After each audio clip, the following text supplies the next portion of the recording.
Hello again, and welcome back to Illegally Cited. This is BGFH, and I am back to give you a little bit of a look at a game that I just finished. The game we're looking at this time is called The Beginner's Guide. And it is a weird one. It just came out today. As I'm recording this, I'm not quite sure when I'm going to upload it. I have a few other things in my queue here that I want to get to you guys first. But I was going to do a Let's Play for it, and I didn't end up doing so because I got far enough in and I'm like, I don't know if this will really work all that well, especially since there's a bit of reading later on, and I just don't like to read all that well on camera. But The Beginner's Guide is a game that came out just today, and I literally found out about it like 2 days ago on Twitter from a couple places. And The Beginner's Guide, I guess, is a game that is from the same developer as the Stanley Parable.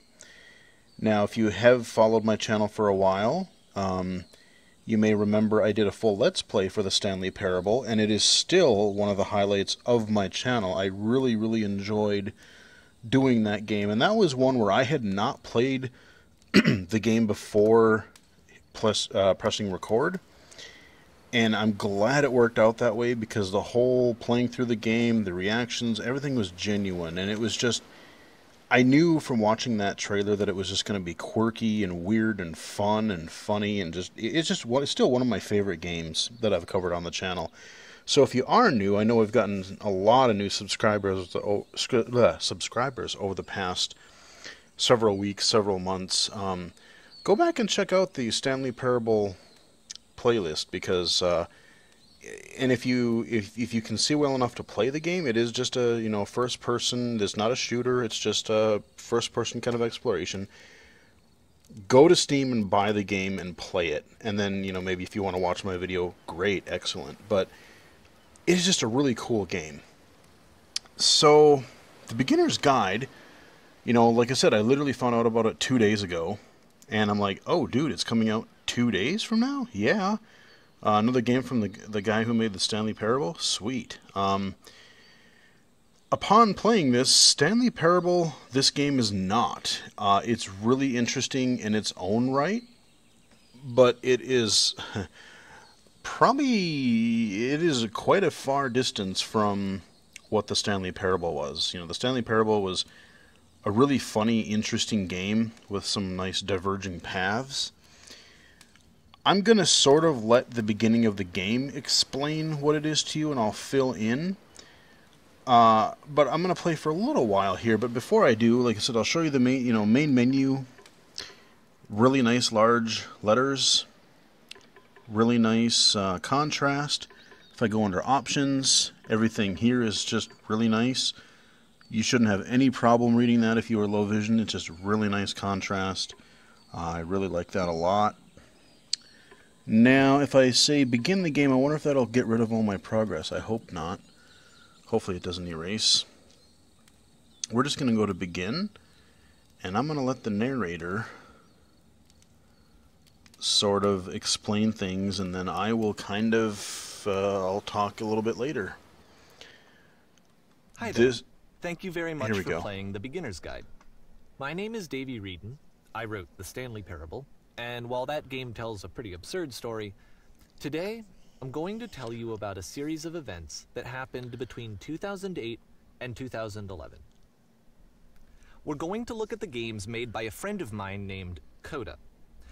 Now, these games mean a lot to me. I met Coda in early 2009 at a time when I was really struggling with some personal stuff, and his work pointed me in a very powerful direction. I found it to be a good reference point for the kinds of creative works that I wanted to make. So just to start you off, this is, I think, the first game he ever made. It's a level for Counter-Strike. You can walk around here, by the way. Yep. And mostly it's just Coda learning the basics of building a 3D environment. But what I like is that even though he starts from the simple aesthetic of a desert town, He then scatters these colorful abstract blobs and impossible floating crates around the level. And of course, it destroys the illusion that this actually is a desert town, and instead this level becomes a kind of calling card from its creator. It's like a reminder that this video game was constructed by a real person. And it kind of makes you wonder, what was going through his head as he was building this? This is what I like about all of Coda's games. I mean, not that they're all fascinating as games, but that they are all going to give us access to their creator. I want us to see past the games themselves. I want to get to know who this human being really is. And that's exactly what we're going to do here. So, it's 2008, Coda starts making these games, and he never releases any of them. He doesn't put them onto the internet, he just makes them and then immediately abandons them, and they sit on his computer forever.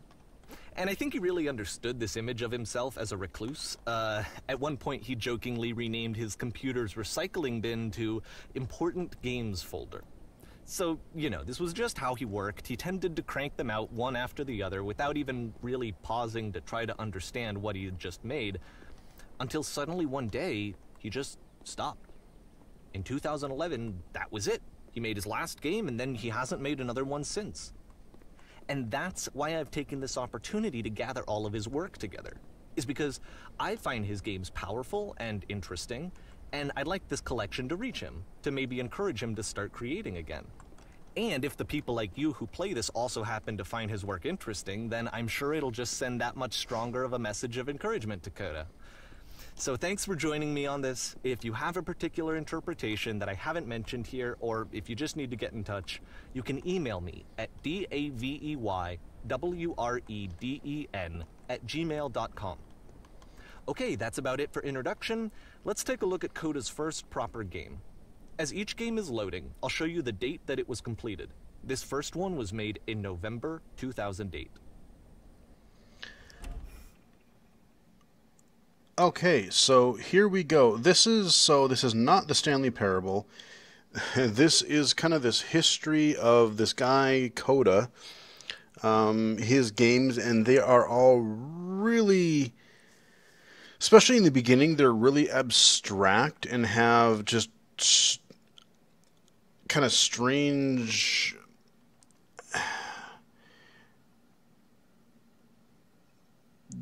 I don't know. I don't even know how to explain it, but they're just kind of strange gameplay. But they're really just, you're walking around an environment. You are clicking on a thing on occasion. There's one puzzle that will reoccur throughout this whole series that we'll get to fairly shortly. And as the games go on, they start using more text dialogue. So on the bottom there, I guess a lot of these games are made in the Source engine, which is the Half-Life 2 series, and all those types of games, Left 4 Dead, Portal, whatever. They use this chat system to have some text in the game, and depending on where you're looking, just like if I look here and then I pause, I get a little bit different, whereas if I pause here, well, it's a little bit not quite as bad. But it's really going to depend on where you are looking as to what the contrast is going to be. And the text is a little bit small, so I will try to get to a point where there's some text. But let's cruise on here and see a game or two. Okay, so here's his... This game is called Escape from Whisper, and it's one of the more generic games you'll see from Coda.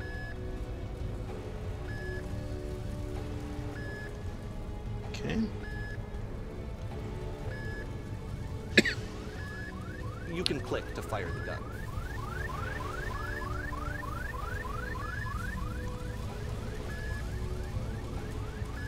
Okay.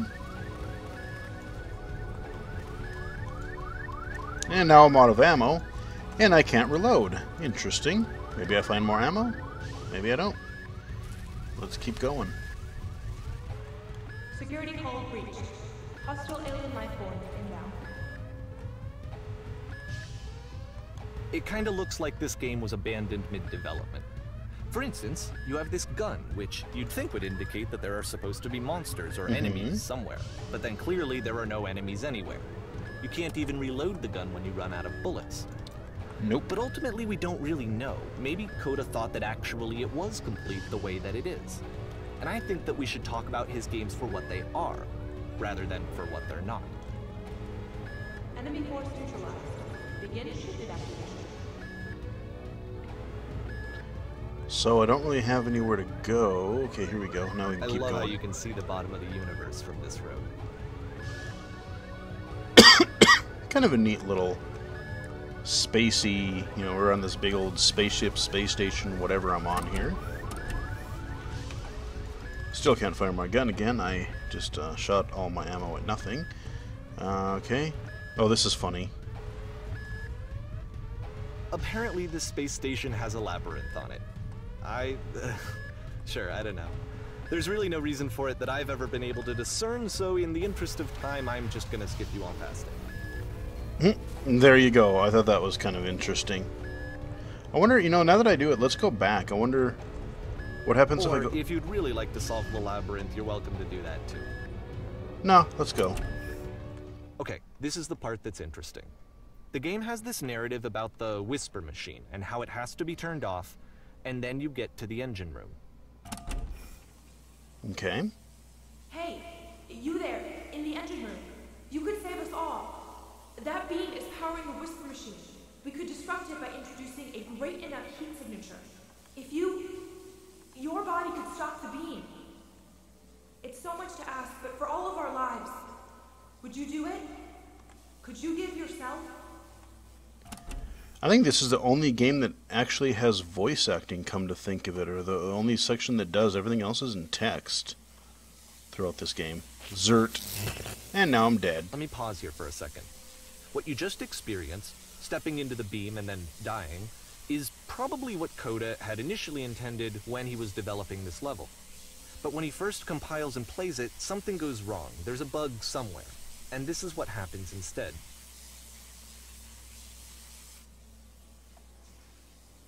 Okay, we're in the room again. We got this ginormous vertical beam here. Zert. Oh, and instead I go flying up through the environment.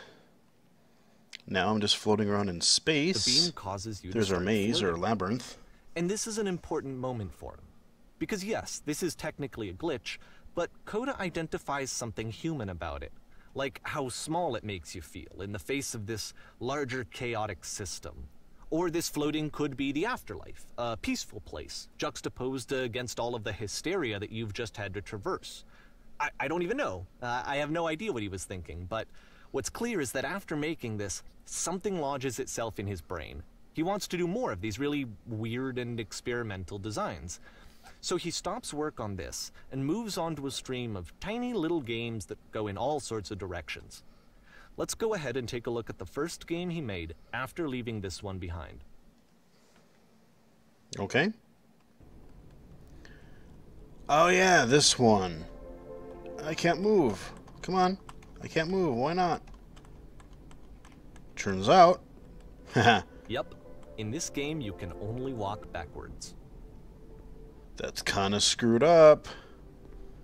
It's like you really want to look... Yeah, that is really weird, because you want to look at what's ahead of you, you know? So you just have to... I think of that one part in... So it's a short and relatively minimalist experiment combining motion and narrative. It is less advanced than the previous game, but actually it seems to be more focused, more complete. Coda's trying to give it a unique voice rather than simply basing it on a pre-existing trope. I'm trying to remember what the name of that game was. I covered it on the channel a while back. I've played so many games, I just can't remember the names of them all. For some reason, I just am drawing a blank.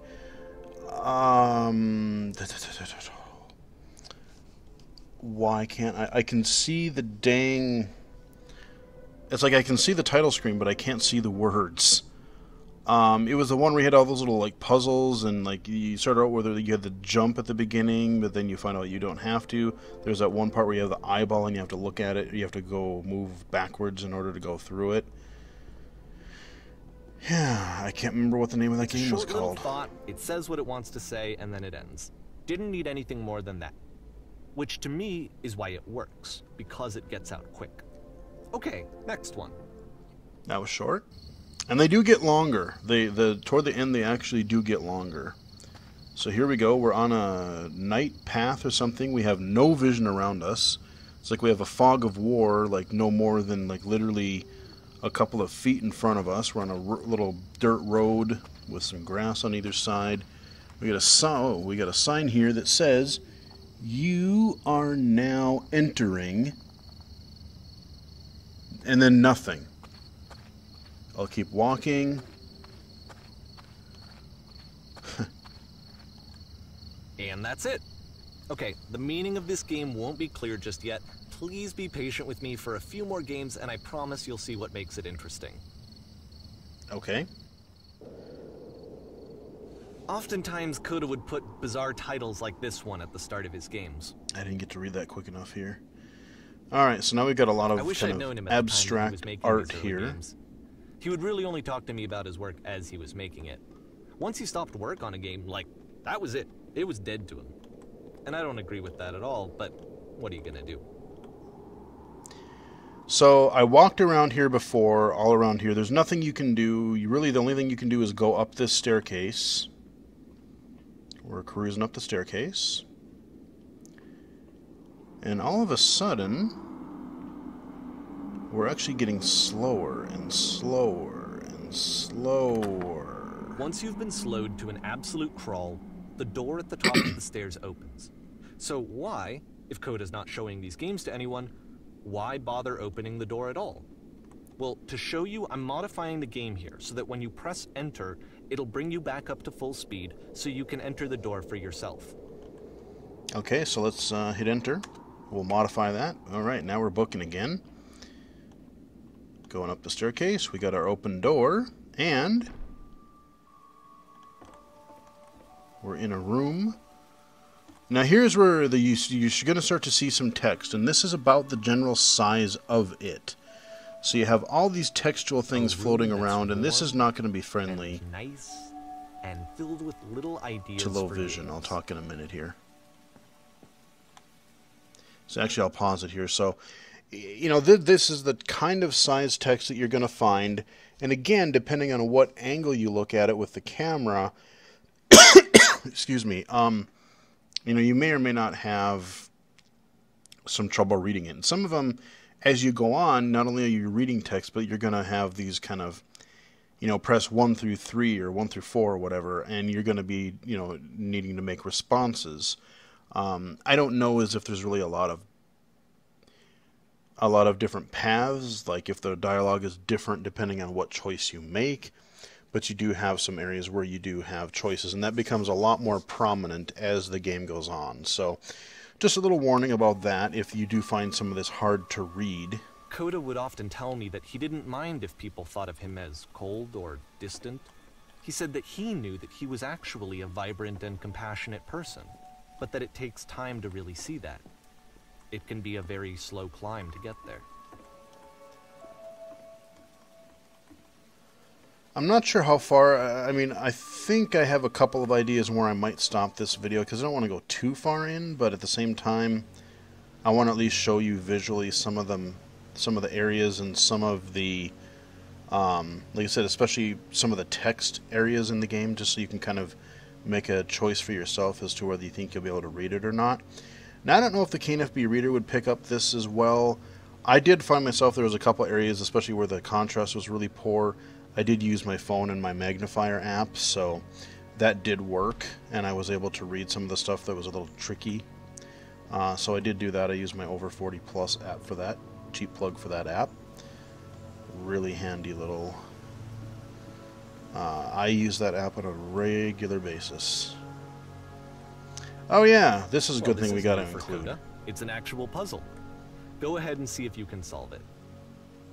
Remember earlier when I said that, oh yeah, there's a reoccurring puzzle, and this right here is about the extent, other than maybe clicking something, or actually hitting 1 through 3. This is about the extent of gameplay that you get. So we've got a door with a switch, We got another door, no switch. So all you got to do, go around here, click, sneak in real quick, and it's slow to shut. So boom, hit our lever on the other side of the door. Don't forget that solution, because and we're voila. going to see this puzzle again soon. We're going to see it a lot. Right. We are going to see it a lot. So, yeah, I know a spoiler, but, you know, like I said, it's a really, really easy puzzle. Even the first time, it took me probably 10 seconds, 15 seconds to solve it. Go, oh, okay, that's what they're going for. That seems to be it, right? You walk down a corridor, you solve a puzzle, you get to the end. Simple enough.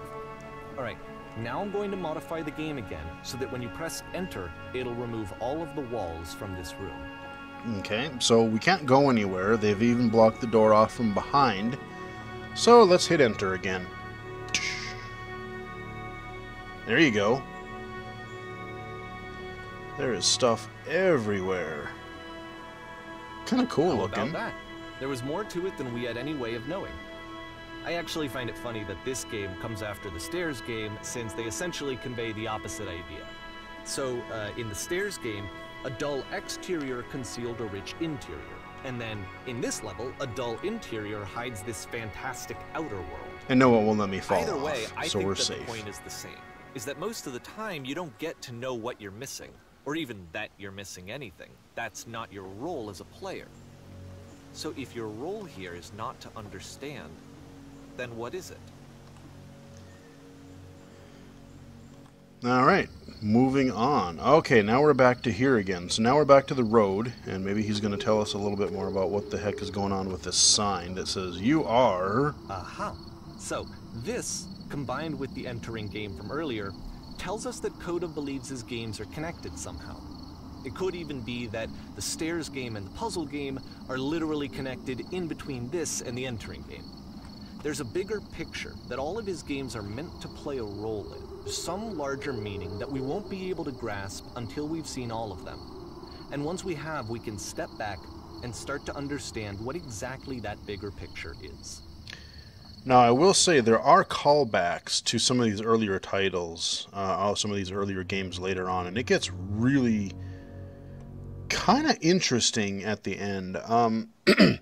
So right now we're exploring the history of this guy's games, but what I will say is that if these don't really look all that interesting, all the games remain really simple, but the whole kind of background and the story thing takes a turn in a little while.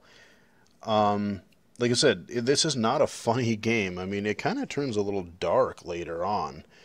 And that's all I'm going to say, because I'm not going to spoil it. But it's definitely interesting. And one thing that I can't quite figure out, and I'm not exactly sure, is this a real thing? Or is this all like a setup? I mean, I haven't even read the game's description on the Steam page. I saw the trailer. I saw, that it was from the Stanley Parable guy. Grabbed it. But like, it's really serious. But like I said, I'm wondering, like, is all this real? And then if, or is it like all staged in like a certain scenario or whatever? But I don't know. It's interesting. You definitely want to play through this whole thing. It probably takes about an hour, maybe, or an hour and a half, maybe tops. I didn't even keep track of time. But like I said, video game development for a second. Every video game runs on what's called an engine, which determines what the game can and cannot do. So in other words, the engine is a set of tools for game development. Mm-hmm. True enough. To make all of these games, Coda is using an engine called Source. Like all engines, Source has certain things that it does well, and it has certain things that it does poorly. One of the things that it does very well is boxy linear corridors. That's why so many of Coda's games are set in these large, flat, empty rooms, is just because he's working with what the engine does well. The tools available to the creator shape what kinds of creative work they're going to end up making.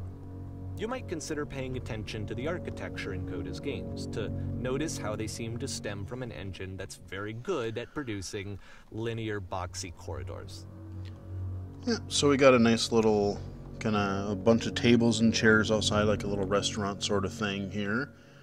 You know, going in there. We got a little wheelchair bathroom, must be over there. Some other tables over here.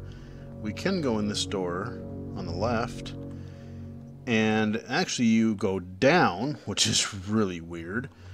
But like I said, I learned about the game 2 days ago, got the game after work today, and like I said, probably I had a few interruptions here and there doing some other stuff, but let me see if I can go over here. Okay, yeah, I can. There's nothing here. It does not take long to beat. I think it's on sale for like 20% off right now. Probably by the time I record this video it won't be, because like I said, I have some other stuff that I want to get to you guys, but it'll be like $10. So you start out in this void and you look at this building, and now you go down below and now you got this weird abstract dark basement with, there's no, like a void, and there's platforms that I can now jump on. We got first person platforming, which is always fun. Not. Now, when I go over here, I think this is as far as I can get, because I can't get up that high. Now I gotta work my way down. So, I made the discovery. Oh, okay, well, I fell on there. Okay, actually, when I did it before, I done screwed up and I plummeted all the way down. So the point is, I can go... Yeah, now I'm hitting all of them, or I'm hitting a whole bunch of platforms, but before I literally just went at a wrong angle and I just fell all the way to the bottom, so you don't have to worry about death or anything. This isn't that kind of a game. So we're going to cheat and we're just going to go down this little spiral staircase here. We're going to wrap it up here very shortly. I'm hoping that the next one, I think this one might be kind of a longer little game, but I'm hoping that the next one actually has some more text in it, and if whether it does or doesn't, we'll wrap it up here. Because like I said, this is a pretty short game. Oh yeah, this part was kind of neat. This part was sort of interesting. So we got like a big old prison here. Now we're locked in. There's a big old bunch of gates. We'll keep walking. Okay. Guess we'll go to the left then. And now we're locked in. We're going up an elevator that just appeared. And now we are supposed to... It's not going to let us walk down that way. It's not going to let us walk down that way. It wants us to go into the cell. This prison, funny enough, in Coda's original design, the doors stayed shut for a full hour before letting you go. If you don't mind, I think we're going to skip that. Yeah, probably a good idea. We don't want to do the baby mini-game in the Stanley Parable again. Argue about a lot. You know, whether a game ought to actually be playable, whether it means anything if no one can get through it. And I would always defend that, you know, all this work goes into the game, why not make it playable and accessible? And so we just got into heated arguments over it, and there was one time that after one of these conversations, he went home, and a day or two later, he sent me a zip file entitled Playable Games that was full of hundreds of individual games, each of which was just an empty box that you walked around in and nothing else. Believe me, I played every single one of those just to find out if there was like a gag hidden somewhere. There wasn't. Alright, I think we're heading to the end here. I'm trying to remember how long this goes in. Okay, now we're outside again. Hey, we have color! We have a blue sky. It kind of looks like an environment. We're not in a crazy void. I kind of like that. Got on this bunker here. With the exact same solution as the last time. There you go. Pretty tough. Pretty tough stuff. There's still no clear indication of what makes this puzzle so special that Coda is going to return to it over and over. But I promise I'll share with you my interpretation very shortly. So you probably aren't going to get to hear that interpretation, because I will probably quit the game before then. However, like I said, if you're interested in like game development, if you're interested in, like I said, going through the mind of this character, or of this person, this Coda person, this developer, like I said, it goes like it started. Okay, yeah, we are going to get some text here, and this is a great place to wrap it up. But so, you know, I was digging the game, like when we were going through these kind of weird abstract environments and just seeing like what this guy was experimenting with for a while. I was into it. And then there were a few areas in the middle here where I kind of just went, yeah, I don't know, I'm not really feeling this game so much anymore. And then the latter, I would say the latter third of the game, the last third of the game, like I said, goes some really interesting places. So, it's worth kind of seeing through. It's an interesting experience. So now we're back in this, so we got locked in. Here, Coda begins using a kind of dialogue system that he fashioned out of the engine's chat capabilities. Use the 1, 2, 3 buttons on your keyboard to respond. So this is the size text that you can expect. So again, if I were to go up here, you're not going to get as good contrast. But let's say if I walk over here, and there you go. Now you can at least see it a little bit better. So depending on the environment that you're in, you know, you can make it a little bit easier on yourself. The text isn't super tiny, but again, I just didn't want to just dive into the monitor, so it's like, well, you know, I'll just, as a low vision gamer, I just figured, you know, I'll just use a little magnification there and get through it. But I think we're just gonna leave it here, because we're gonna have to answer a few questions, and then it'll just kind of move on and do a couple other things before wrapping up this actual level. But again, since this is such a short game, I don't want to go really any further. I'll leave it up to you guys. Like I said, I'll leave it up to you guys whether, you know, you can see some of this text okay, and whether this concept seems interesting to you. Like I said, if you're interested in game development, if you're interested in, you know, especially this guy is making all these weird like abstract games, and you can kind of already tell, like with prisons and making you wait for an hour to get out of that cell. There was something already before. Well, yeah, being in these areas where it's like you get to the end and then there's nothing to do. You can't reload your gun in the one thing. Yeah, like I said, it kind of goes and gets a little darker as we go on. So that's all I'll say about that, about the ending, or about the rest of this game. But it is called The Beginner's Guide, and it is very, very different from the Stanley Parable. But if you're into this thing, if you're into this kind of thing, it's not a bad price, and it is, you do get some kind of interesting entertainment out of it. So I'm not going to do a whole Let's Play for this, but you know, this will give you an idea of what the game is like. It's very simple, more about content than it is actual like varied gameplay. So there you go.